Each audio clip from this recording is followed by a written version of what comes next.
Hey guys, what is up? Niad here with Film Comics Explained, and we are back into our run of the Alien Anthology with Nightmare Asylum, Volume 3. We are going to discover a few things about the General that will help us understand his motivations. When we had left, Hicks and Newt had been released from their cells by the General, who then left to deal with the 3 men of his who had bailed. They had hoped with rendezvousing with the colony that were nearby, and we saw them use a tractor to travel in that direction.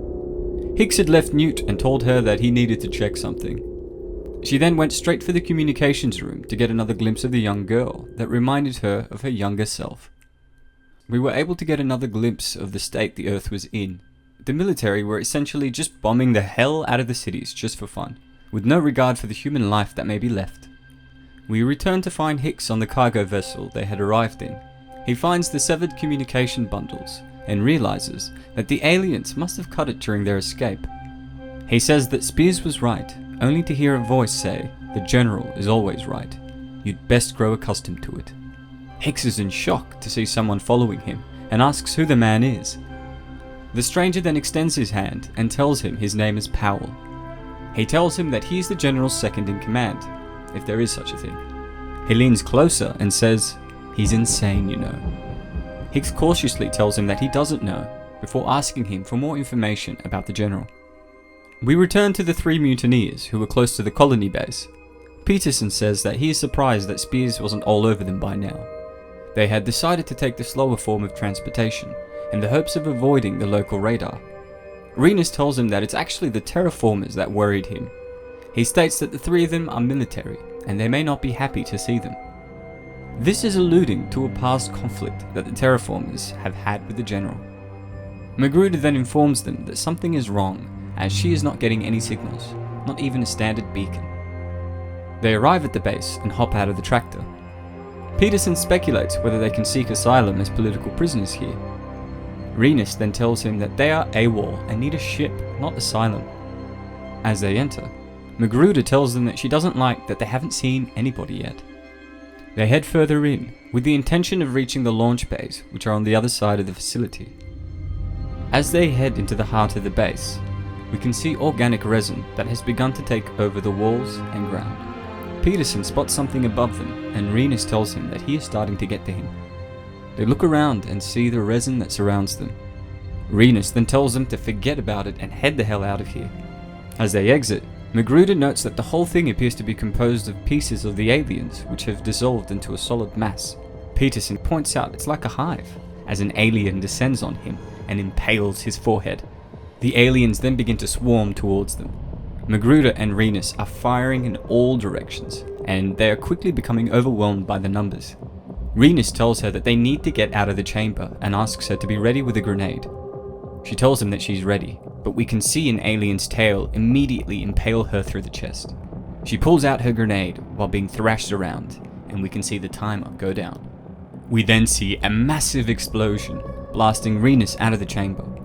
He is furious as he asks if the aliens want him. He closes the door and tells them to come and get him. He then notices alien goo dripping onto his gun, before firing into the xenomorph above. The acid blood drips down and burns Renus on the face as we see him scream. He is begging for someone to help get the acid off him. We then see the door open and a large pair of hands begin to drag him out as a voice off panel calls him a filthy traitor. He goes on to say that they were working towards something better, something stronger, and all he wanted to do was try and destroy it. We see General Spears standing above him. He explains that they needed to simulate human breeding conditions to get viable test results. Renus is burning as he asks for help, but the General ignores him and tells us that the terraformers had fought them at first, but eventually gave up their lives for the greater good. We can see one of the General's men in a suit dragging Renus back inside the chamber. Spears smiles as he calls him pathetic and weak, before going on to say it makes him feel good to hear him beg. We return to the military base where Powell is attempting to explain the insanity of the General to Hicks. He tells him that Spears thinks he can turn the aliens against their own kind. He informs him that he had taken the civilian terraforming base and turned it into a breeding station. He goes on to say all of the colonists are dead, but only a handful of the soldiers know the truth about what had happened. Hicks punches the glass of one of the forklifts in anger, and Powell quickly silences him. He explains that no one is safe here, as Spears has wired the entire compound. His personal staff act like the Gestapo, who are monitoring the senior officers 24 hours a day, and every few days, when someone displeases him, they simply disappear. He tells Hicks that they have to find a way to stop him before his madness goes too far. We head into the chamber of the civilian base to see hundreds of aliens around the organic resin above. Powell tells us that medical types look at insanity like some sort of disease, but he thinks it's more mechanical than that, like a broken connection or a malfunctioning computer chip. Life, thought, and emotion are just electrical pulses passing through different lobes of the brain.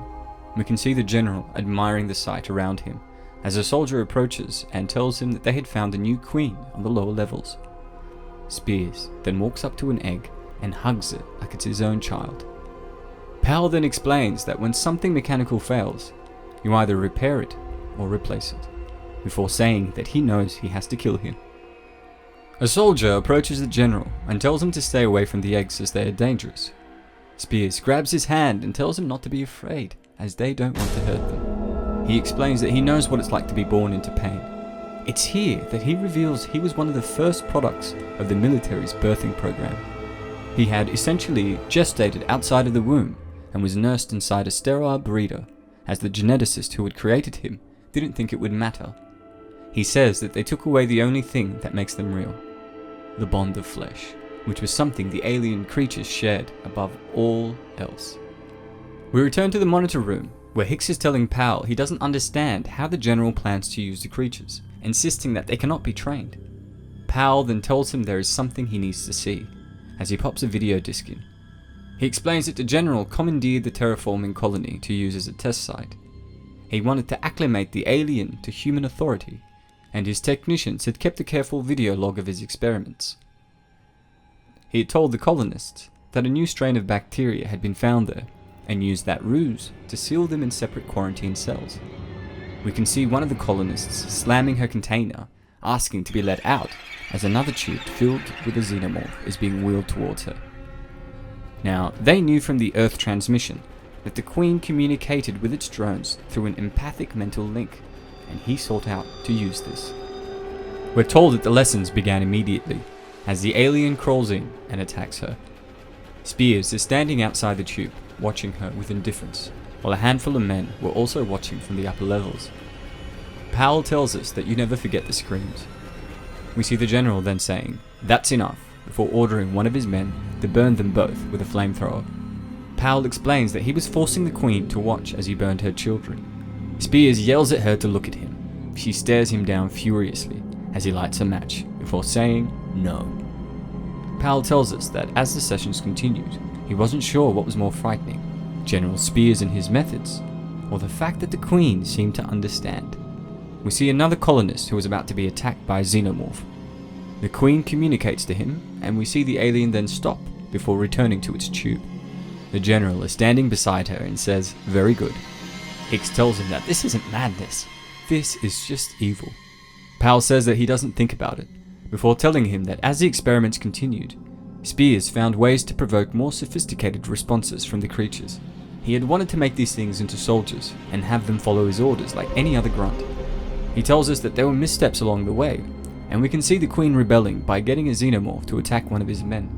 We're told that he dealt with these, as he dealt with any extraneous interference, and we can see it being burned. He then lights a match and tells the Queen not to play games with him.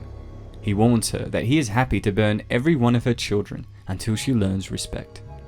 This is brilliant, as it shows the xenomorphs as victims to the general's cruel experiments, as well as the terraformers. As the process continued, Spears then removed selected members of her drones from their physical proximity to the Queen and brought them back to the base. He wanted to be near them and prepare them for his war. Hicks says that the general must know that the Earth has been overrun by those things, and Powell explains that this isn't about the Earth, it's more than that.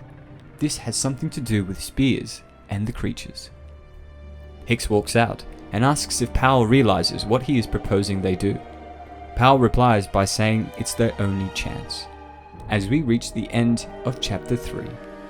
What did you guys think about the general being a product of a genetic military birthing program, which I think was probably a result of trying to create the perfect soldier? I'm curious to hear your thoughts in the comments below. Unfortunately, that's all that we have time for today. We will be back with the 4th chapter tomorrow. Alright guys, if you enjoyed the video, don't forget to hit like and to subscribe to stay up to date on all my content. I'm Niat with Film Comics Explained. Thanks for stopping by.